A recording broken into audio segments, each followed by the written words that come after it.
자, 그러면 바른미래당 제43차 원내대책회의를 개회하도록 하겠습니다.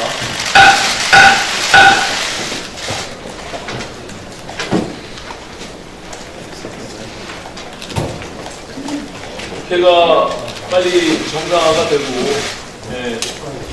국회가 제 역할을 해야 되는데, 아직까지 민주당과 한국당의 당국이 여전히 있습니다. 오늘 내일 계속 국회가 정상화될 수 있도록 노력하고 있고 또 소통하고 있으니까 조금 기다려주십시오.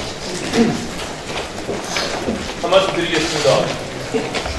서훈 국정원장이 지난 21일 서울 강남의 한 한정식집에서 양정철 민주연구원 원장과 장시간 독대했다는 사실이 알려져서 논란이 일고 있습니다.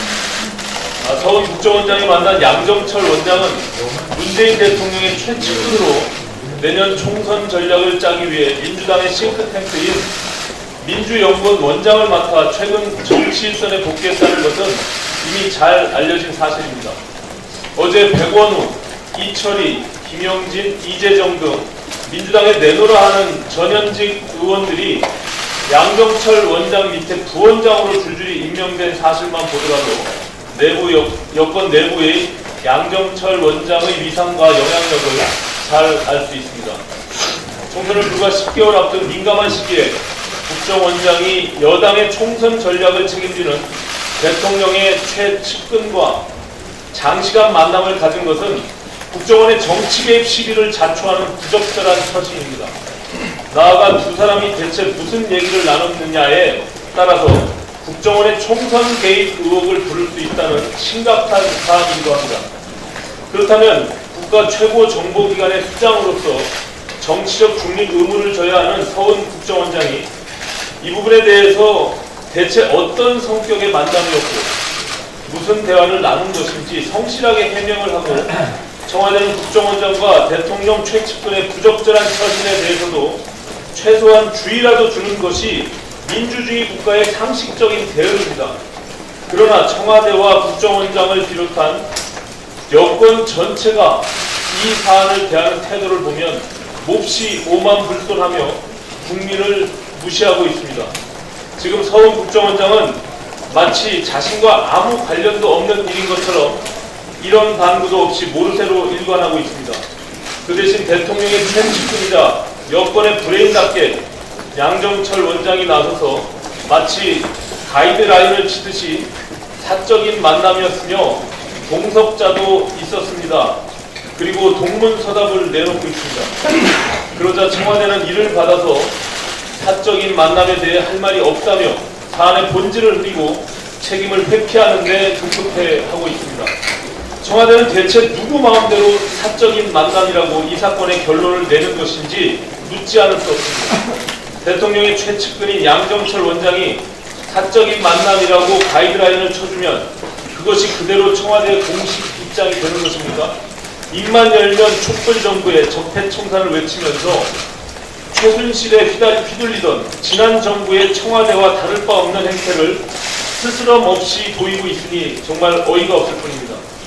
양정철 원장의 뒤에 숨어서 입을 꽉 다물고 있는 서훈 국정원장의 행태도 비겁하고 한심스럽습니다.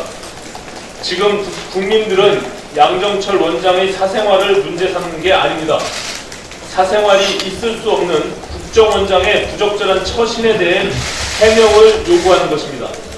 양정철 원장과의 부적절한 만남으로 인해서 서훈 원장 자신이 인사청문회에서 했던 약속, 국정원은 앞으로 국내 정치와 완전히 단절될 것이라는 그 약속이 의심을 받고 있는 상황입니다. 그렇다면 국가 최고 정보기관의 수장으로서 가타부타 직접 나서서 해명을 해야지 대통령 최측근의 보호막 뒤에 숨어서 모르쇠로 일관하는 것이 말이 되는 일입니까? 정말 부끄러운 줄 아시기 바랍니다. 경제 문제입니다. 어제 대외경제정책연구원이 소득주도 성장 관련 유럽 및 미국의 정책사례 연구 결과를 발표했습니다. 결론은 한마디로 최저임금의 급격한 인상이 24세 미만, 65세 이상 취약계층의 고용에 악영향을 끼치고 우리나라의 경우 앞으로 최저임금 인상의 부작용이 더 커질 수밖에 없다는 그런 이야기입니다. 이미 온 국민이 몸으로 체감하고 있던 문제가 과학적인 수치로 다시 한번 확인된 것입니다. 이와 관련해서 경제가 어려우니 하더라도 빨리 국회를 열어 추경안을 처리하자던 민주당까지 다시 강경 모드로 돌아서서 자유한국당과 연일 난타전을 벌이고 있어서 참으로 안타까운 마음을 금할 수가 없습니다. 국민은 안중에도 없이 당리당략을 앞세워 국회를 마비시키고 지지층 결집을 위한 정치 공세만 열을 올리고 있는 양당의 이런 모습들이 바로 양당 체제와 대결 정치의 폐해입니다. 민주당과 자유한국당이 진정 국민을 생각한다면 비록 국회 정상화의 골든타임은 놓쳤지만 데드라인만은 넘기지 않기를 진심으로 바라면서 우리 바른미래당만이라도 민생 현안들을 꼼꼼히 챙겨나가자고 여러 의원님들께 당부 말씀을 드리겠습니다. 고맙습니다. 정책위의장 최일입니다. 어제 송인태 울산지검장이 검경 수사권 조정안에 대한 비판 이메일을 국회의원 전원에게 발송을 했습니다. 내용은 차치하고 이러한 의견 표명 방식이 적절한지 의문입니다.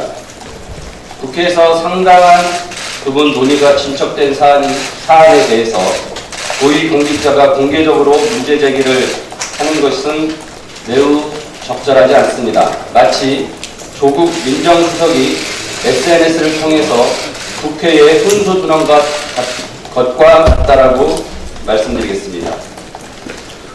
오히려 검찰과 법무부 등에 의견이 조율되지 않는 정부의 문제점만 더 드러낸 꼴입니다.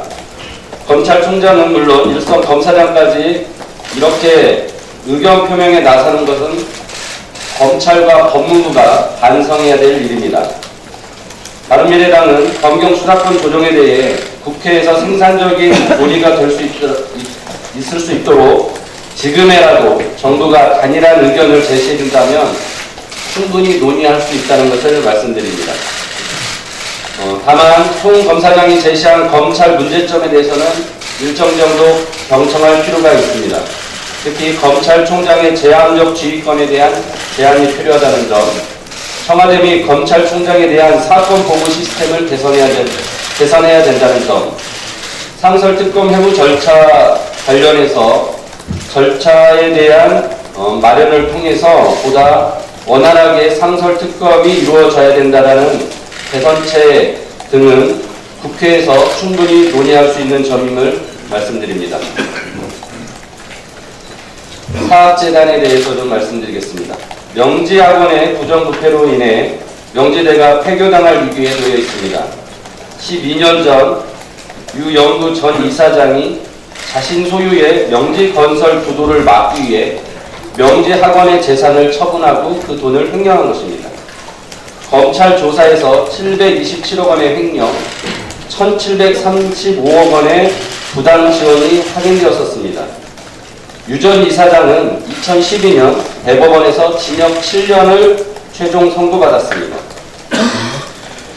재단 이사장의 불법과 학원의 방만 경영이 문제였지만 그 피해는 고스란히 학생들이 떠안게 생겼습니다.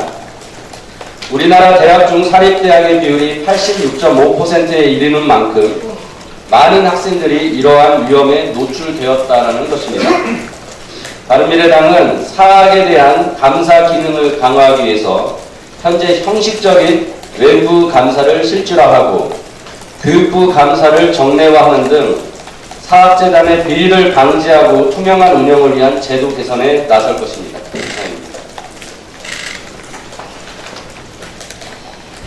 최근에 다수 언론에서 UAE가 발주한 바라카 원전 장기 정비 계약에서 한국의 단독 수주가 어렵다는 내용의 보도가 있었습니다. 당초에 이 사업은 우리나라 컨소시엄이 수의 계약으로 수행하려던 것이었는데 느닷없이 경쟁 이찰로 바뀌더니 이제는 경쟁 이찰 대신 하도급 방식이나 5년짜리 단기 계약으로 바뀔 가능성마저 제기되고 있습니다. 국내 첫 수출형 원전인 UAE 바라카 원전의 장기 정비 계약은 당초 10년 내지 15년간 원전의 각종 정비를 책임지는 사업으로 총 사업 금액은 최대 3조 원에 달합니다. 하지만 하도급 방식이나 5년짜리 단기 계약으로 바뀌면 그만큼 계약 금액은 줄어들 수밖에 없습니다. 물론 발주자가 입찰 방식을 변경하는 것에 대해서 우리가 왈가왈부할 수는 없습니다. 하지만 우리가 지은 원전에 우리가 단독으로 정비도 못하는 걸 보면 현 정부의 탈원전 정책이 영향을 주었을 것이 분명합니다. 사우디, 체코에 이어서 최근 카자흐스탄까지 우리 원전 기술에 대한 관심을 높이고 있는 상황인 만큼 정부의 탈원전 정책은 수정이 불가피합니다. 한 가지만 추가로 더 말씀드리겠습니다. 최근 전력 산업이 그야말로 총체적 난국에 놓여 있습니다. 한전이 지난해 6년 만에 적자로 돌아선 이후에 올 1분기에는 역대 최대인 9,299억 원의 적자를 기록했습니다. 한전을 비롯한 발전 공기업들도 상황은 마찬가지입니다. 지역 난방공사 등 많은 집단 에너지 사업자들과 민간 발전사들의 적자도 수년째 누적되고 있습니다. 산업과 시장은 과거 그대로인데 대통령의 공약 달성을 위해서 무리하게 에너지 전환 정책을 추진하다 보니 전력산업 전체가 왜곡되고 있는 것입니다. 더 큰 문제는 앞으로 상황이 더 심각해질 것으로 전망이 되는데 정부는 계속해서 전기요금 인상은 없다는 입장만 고수하고 있다는 것입니다.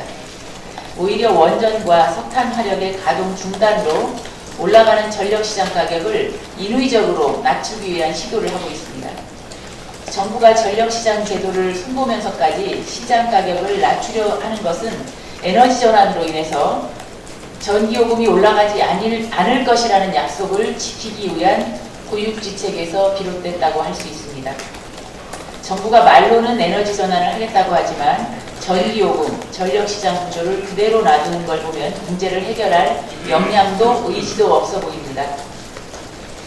전력산업 구조와 전력시장 제도를 새롭게 개선하고 합리적인 전기 사용을 위한 전기요금 체계 개편을 논의하기 위해서 오늘 오후 2시부터 의원회 간 제2소회의실에서 전력산업 총체적 난국 해법은 없나의 주제로 저희 의원실에서 토론회를 개최합니다. 많은 언론인들의 관심을 부탁드립니다. 그다음 말씀드리겠습니다. 서훈 원장과 양정철 원장의 4시간 회동은 일과 후 사적인 만남이 아니라 금지된 만남입니다.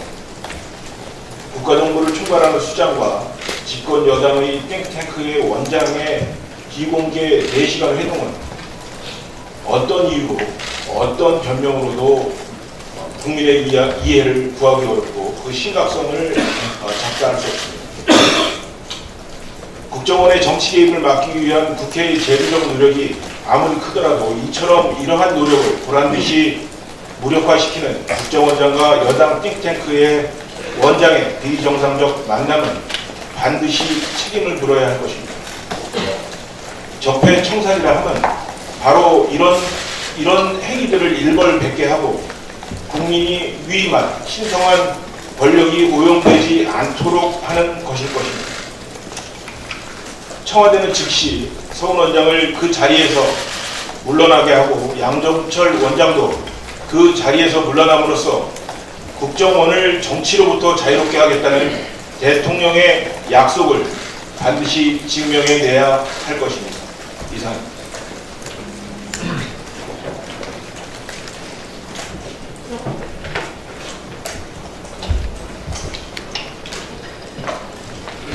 서훈 국정원장과 양정철 민주연구원장의 만남에 대해서 양정철 원장은 지인들 간의 사적인 만남이었고 여럿이 같이 만났기 때문에 문제가 없다라는 해명을 하고 있습니다. 독대가 아니었기 때문에 문제가 없다라는 취지인데 독대가 아니라도 문제가 분명히 있습니다. 그리고 독대라면 더 문제가 있습니다. 왜냐하면 양정철 원장은 총선 승리의 병참 기지가 되겠다 이렇게 하고 들어와서 불과 며칠 되지도 않았는데 수많은 총선 관련한 홍보를 했습니다. 유시민 전 장관을 찾아가서 총선에 나와라, 조국 민정수석에게 총선에 나와라, 온갖 총선 관련 전략과 판짜기를 하고 있는 분이고, 그분이 총선 전략을 짜는 분이 북한 문제를 담당하고 있는 수장인 서훈 원장을 만나서 무슨 얘기를 했겠냐. 상식적인 추론은 북한 문제를 여당의 총선 국면에서 어떻게 여당에 유리하게 활용할 것인지 그런 의논을 하지 않았을까라는 것은 합리적인 의심입니다. 이런 국민들의 합리적인 의심, 그리고 무슨 얘기를 했냐라는 당연한 국민의 권리를 지금 여당은 보니까 일고의 가치가 없다, 백고의 가치가 없다 이런 식으로 짓밟아 깔아뭉개는 발언을 하고 있습니다. 이것은 상상 초월의 오만입니다. 최순실 씨가 고위공직자라서 모든 국민이 그 사람의 행적에 대해서 관심을 가지고 쫓았나요? 양정철 씨 하시는 말이 나는 고위공직자도 아닌데 왜 파파라치처럼 나를 쫓느냐 이런 말씀을 하시는데, 최순실 씨의 국민들의 관심이 쏟아졌던 이유는 고위공직자도 아닌 사람이 국정운영에 고위공직자보다 더 강력한 영향력을 행사하는 비선 실세였기 때문입니다. 양정철 원장 모두가 알고 있듯이 이 정권의 비선 실세입니다. 당연히 그런 사람에게 국민의 관심이 쏟아지는 것은 너무나 당연합니다. 그런 합리적인 의심과 당연한 일들을 깔아뭉개는 저런 상상 초월의 오만에 대해서는 국민들이 심판해 주시기를 바랍니다. 어제 이 중대한 문제를 진실 규명해야 될 정보위를 못 열었습니다. 왜 못 열었냐? 자유한국당의 반대로 못 열었습니다. 속성으로 보면 이런 사안들은 시간이 지나면 날맞추기를 하고 입막음을 해버리기 때문에 즉각 열어야 진실 규명이 더 가능해집니다. 시간을 끌면 진실 규명은 멀어지고 사장돼 버립니다. 그런데 그 골든 타이밍을 어제 열어야 할 정보위를 못 열어서 골든 타이밍을 놓쳐버렸습니다. 1시라도 빨리 열어야 합니다. 그런데 자유한국당이 어제 반대하는 그 논리는 국회를 보이콧하고 있는 상황이기 때문에 국회에 들어올 수가 없다. 그래서 자유한국당 자체에서 국정원장을 부르겠다라고 얘기를 합니다. 이건 정말 모양새만 찾다가 실속은 다 놓쳐버리는 그런 형국입니다. 왜냐하면 정당에서 부르는 회의에 국정원장이 올 의무가 없습니다. 나올 리도 없고. 그런데 국회는 다릅니다. 정보위는. 국정원장을 소환하면 국정원장이 나와야 되고 나오지 않을 경우에 불이익을 치러야 되기 때문에 분명히 나올 것입니다. 그런데 자한당은 국정원장이 나올 수 있는 합법적인 길을 막으면서 나오지도 않을 회의에 나오라는 식으로 어떻게 보면 진실을 사장시키는 일을 지금 돕고 있는 셈입니다. 자한당은 빨리 국회 정보위 개의에 찬성하고 진실이 규명되는데 협력해 주시기를 바랍니다.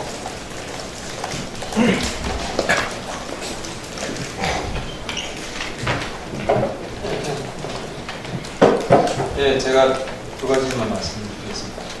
국가유공자 모욕 가중 답사했습니다. 국가유공자 모욕 가중처벌법을 발의합니다.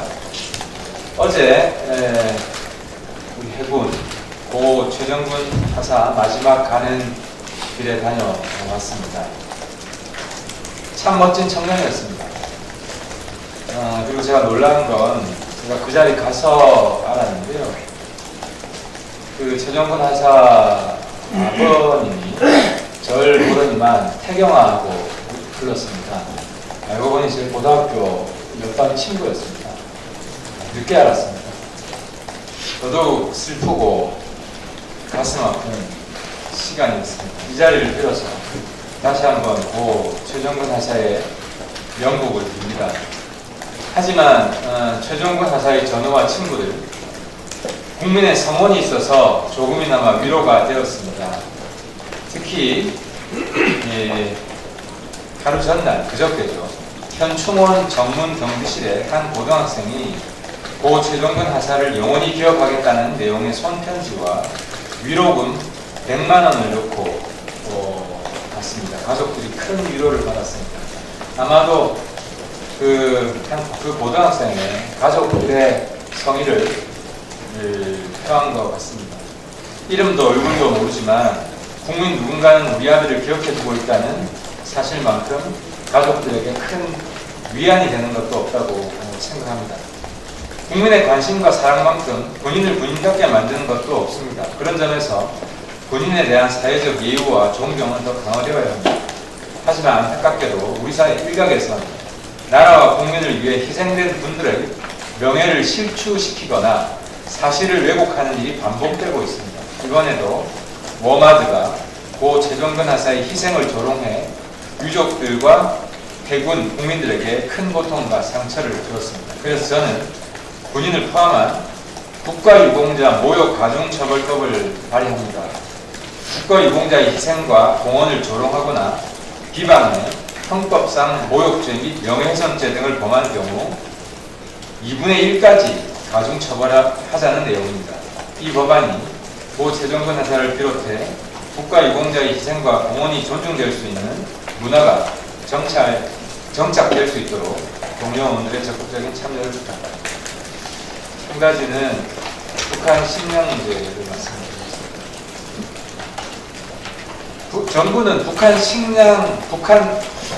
정부는 북한에 대한 대량 식량 지원 헛발질을 이제는 중단해야 됩니다. 북한 매체들이 어제 우리 정부의 식량 지원을 부차적이고 시시껄렁하다고 표현했습니다. 북한이 이렇게 이야기하는 이면적인 이유가 있습니다. 뭐냐면요. 지금 정부 일각에서는 북한의 식량 150만 톤 지원하자 이런 이야기까지 나오는데요. 그렇게 지원했다가 북한 농민 다 망합니다. 지금 정부가 대단히 착각하고 있는데 제가 수차례 이야기를 했지만 북한의 식량은 시장을 통해서 분배가 됩니다. 시장의 자동 조절 기능이 있습니다. 올해도 작년에 비해서 시장 쌀 가격이 한 1,000원 정도, 20% 정도 떨어졌습니다. 근데 여기에 100만 톤, 150만 톤이 공급이 된다. 지금 북한의 1년 식량 한 350만 톤, 내지 뭐 많으면 400~500만 톤까지 되는데 한 3분의 1 정도 되는 식량을 북한에 공급한다? 쌀값이요. 절반 이하로 떨어질 겁니다. 그러면은 쌀 팔아서 농민들 먹고 살아요. 북한이 과거와 달리 농민들도 쌀 농사해서 그거 시장에 팔아서 먹고 살아요. 그러니까 북한 농민들 다 망하면 김정은 위원장이 박수를 받겠습니까? 비난을 받겠습니까?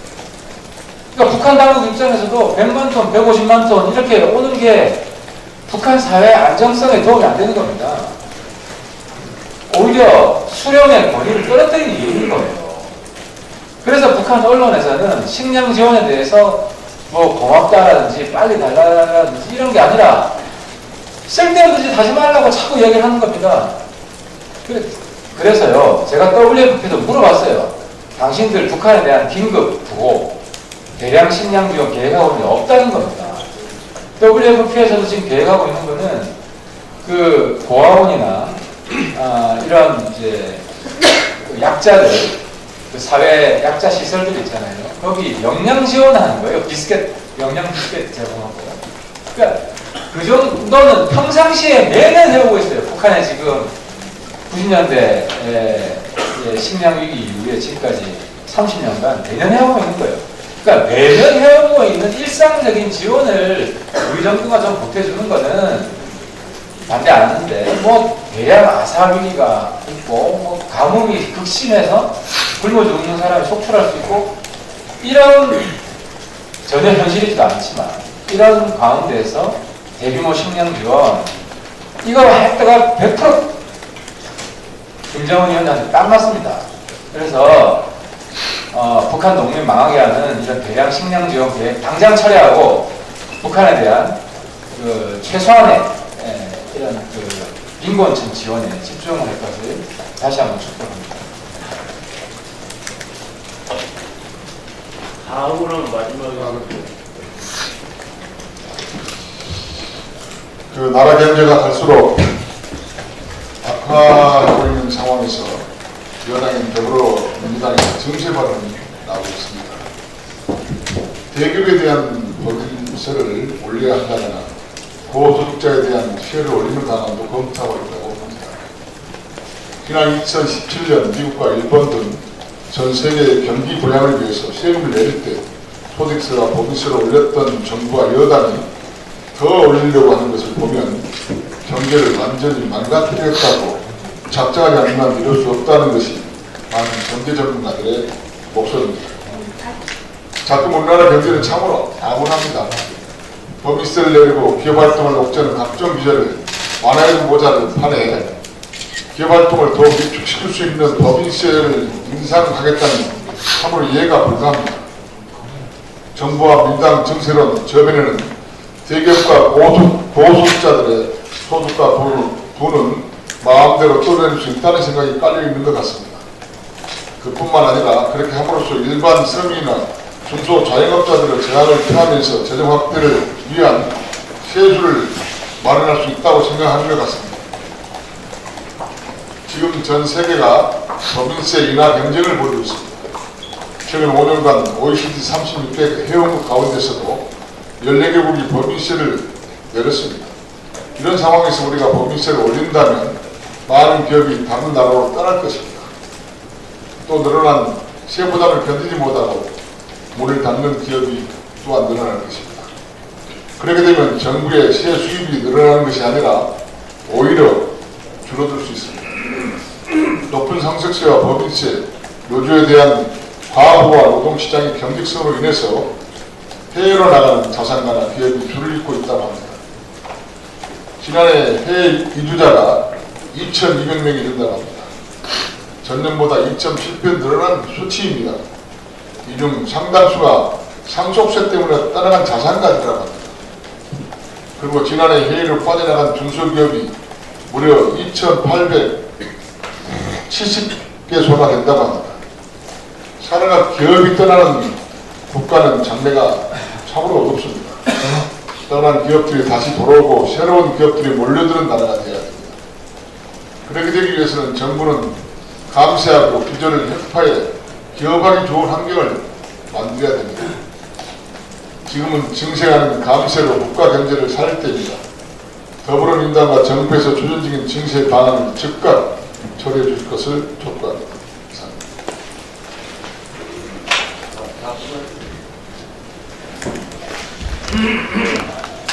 제가 오늘 국민들보다도 기자님들 카메라 대는 분들을 드리고 있는데 지금 우리 바른미래당 최고회의가 내용 분열로 아마 이달 말쯤은 끝날 줄 알았는데 오래 갈 것 같아요. 근데 여러분들도 보시다시피 우리 원내대책회의 멤버들을 보면 최고위원으로 최고에 참석하는 분들이 4명이죠. 최고위원 2명, 원내대표 50명.